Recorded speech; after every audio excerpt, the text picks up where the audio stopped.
Good morning. It's Markee again, and I am it's Tuesday morning after a long weekend, busy weekend, lots going on, lots of stuff going on with the kids. So the kids are finally back in their respective schools, and I got myself a little settled this morning. Went through my calendar for the rest of the month and just did some householder activities. And now I am settling in here in my yoga room. I wanted to record a video this morning about sequencing and go a little bit more in depth about my own sequencing process because I find that it's a really important part of being a yoga teacher. It's also something that I feel like was very difficult for me for a long time. I don't know if anyone else had this experience, but it didn't feel, it felt like I was spending a ton of time thinking about sequences. And I kept wondering, like, is there something I'm missing? Is there a process or like a better way that I could be doing this? And how long, what's the average amount of time teachers are spending preparing sequences beforehand, because it was seeming to take a lot of time and be a lot of work for me, and I really wanted to feel as though I gave it its due. Yoga again is science. It's not just something that we do. It may feel or look on the outside like we're just doing stretches. But there's actually a science and a process behind it.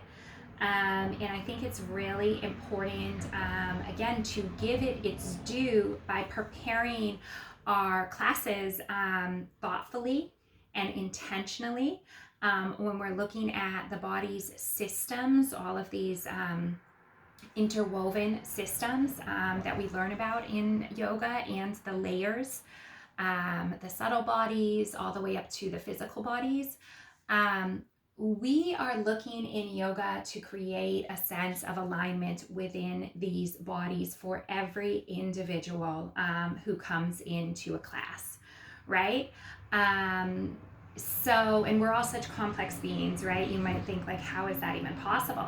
Everybody's coming in with their own presenting stuff, whether it's physical, emotional, like a combination of those things, intellectual, who knows what might be going on for any divine being at any given moment in time, right? So really being intentional with your sequencing to ensure, number one, that you are balancing your postures.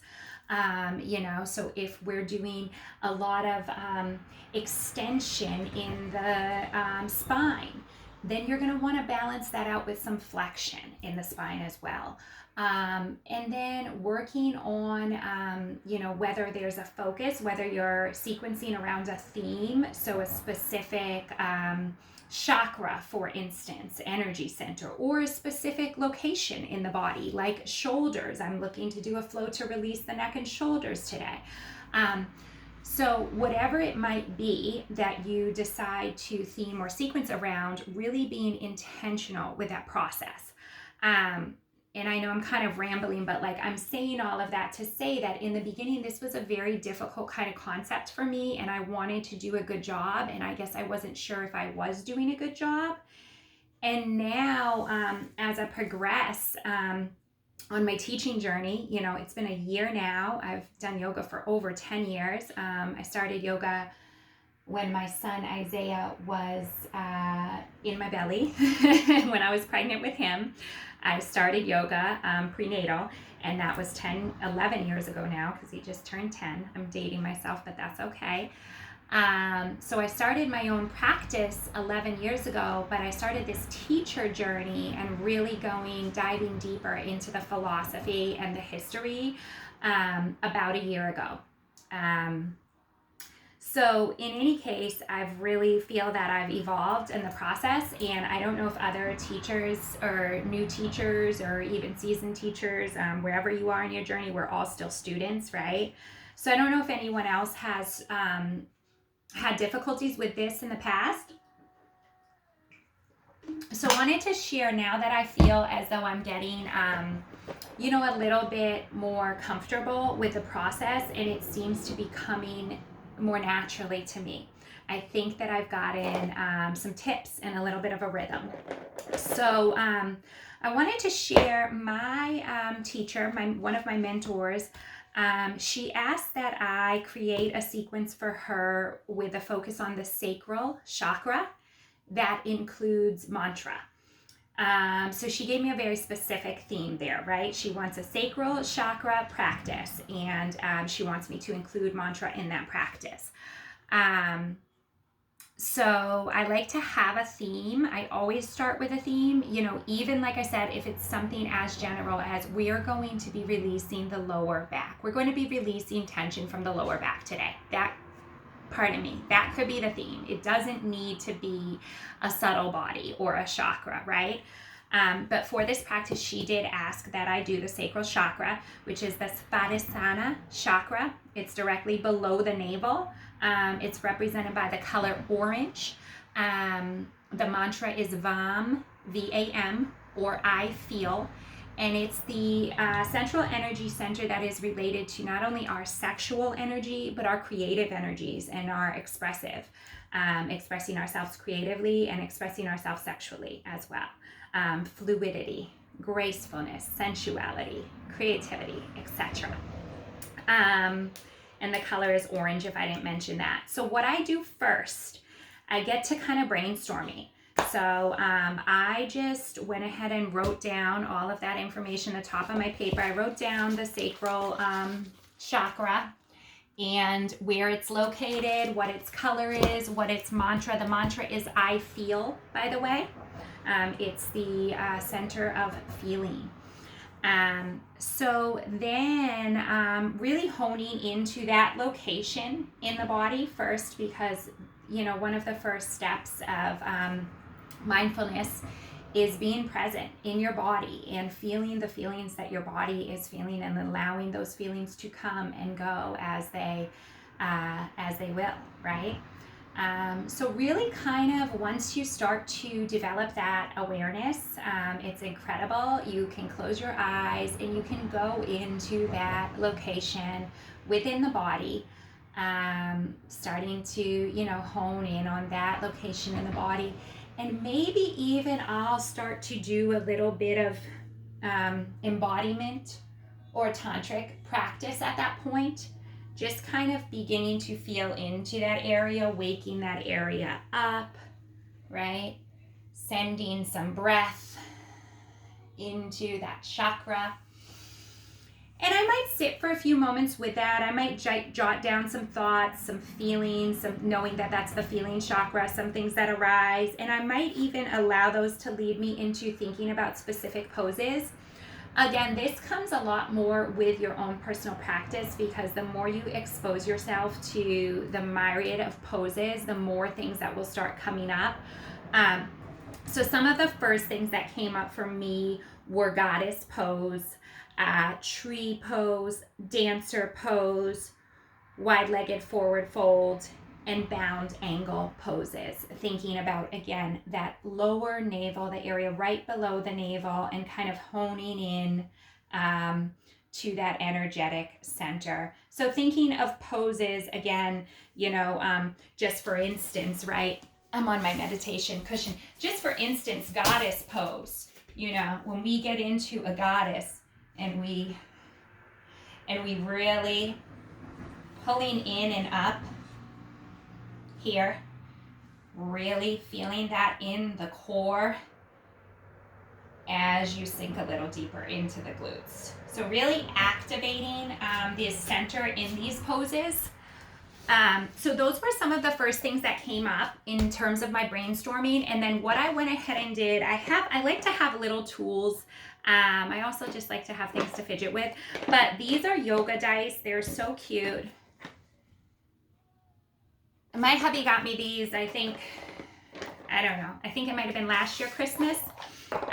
So there's 7 dice for the 7 chakras, and what they are, there's one for each chakra. So let me find the sacral chakra since that's our focus today.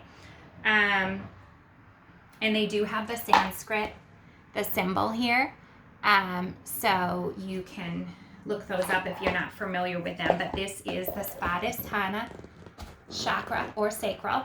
And what it has on the other sides of the dice are 5 different poses which are said to stimulate and balance the sacral chakra. So I have eagle pose, tree pose, which I think I mentioned, dancer pose I mentioned as well, half moon pose, side plank. Are those all of them? Did I say 5? So I think those are all of them. So what I do at that point is generate a list of all of those poses. So I had a list of the ones that I had brainstormed in addition to the ones that I got from my dice, and you're welcome to use any tools that you have. Obviously, Light on Yoga, BKS Iyengar has a wonderful appendix in that book where you can look up specific body parts and find poses that relate to those body parts. It also has an appendix for specific conditions or physical ailments and poses that assist with those ailments. So that's a nice tool too.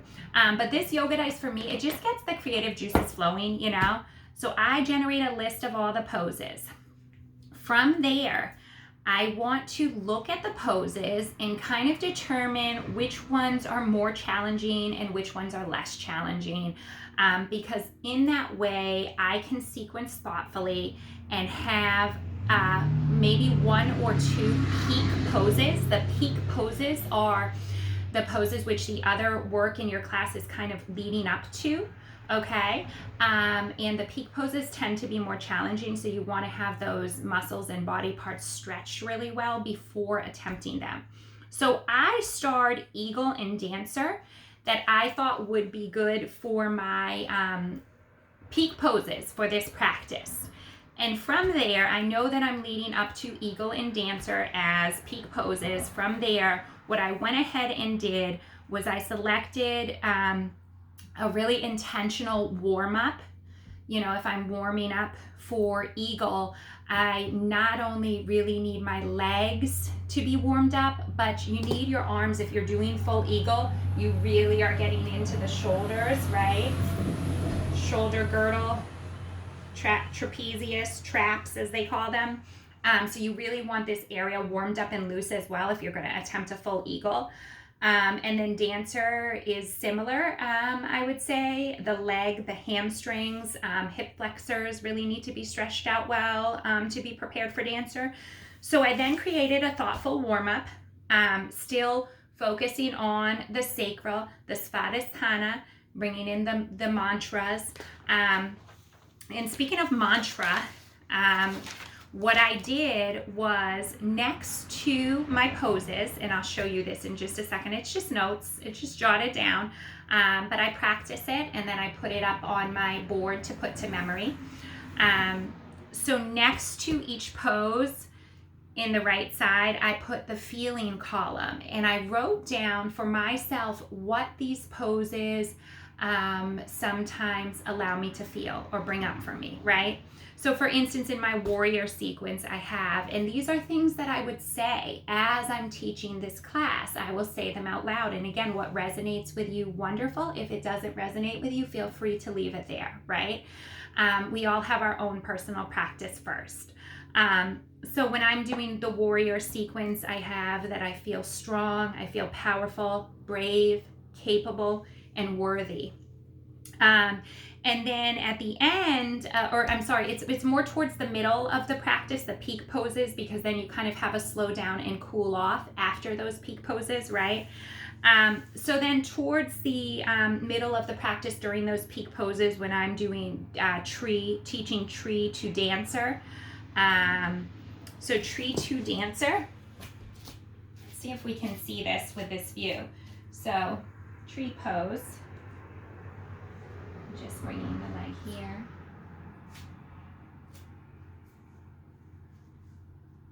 Just finding that center first, right? Tree pose, rooted and grounded. And then still balancing on the left leg, bringing the right leg behind you, leaning forward, finding balance, finding lift in this back leg. So tree to dancer, I feel grounded, graceful, rooted, and powerful. So again, I may not say all of these things in the class. This was more for my brainstorming process of what I'm feeling and what I'm hoping to invoke on participants at that point in the class.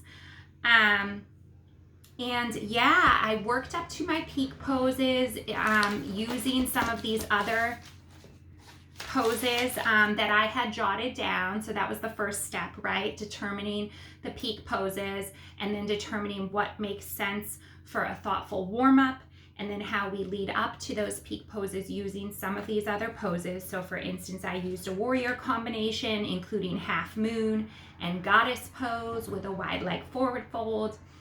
And then I did some planks, high planks and side planks, then leading into the peak poses of tree, dancer, and eagle. And then I had a very thoughtful cool down as well, in which we're again releasing. So we did a lot of, because we were focusing on the sacral, we did a lot of hip openings, flexion in the hips. So I wanted to be sure to compensate for that. And in the cool down, I have about 3 to 4 minutes of a constructive rest, in which we're getting an internal rotation in the hip joint by bringing the knees in closer to the body and the feet further out. So again, just thinking about those things when you sequence. And I don't know if this was helpful. I feel like it was a lot of rambling, but it really does seem to help for me to kind of generate that list of poses first, really feel into that theme and feel what, makes sense for me and what works for me.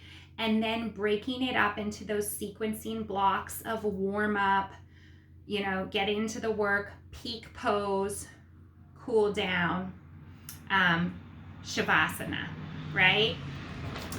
So let me know. Again, this is my vlog for the week. It's sequencing tips for new teachers, for all teachers.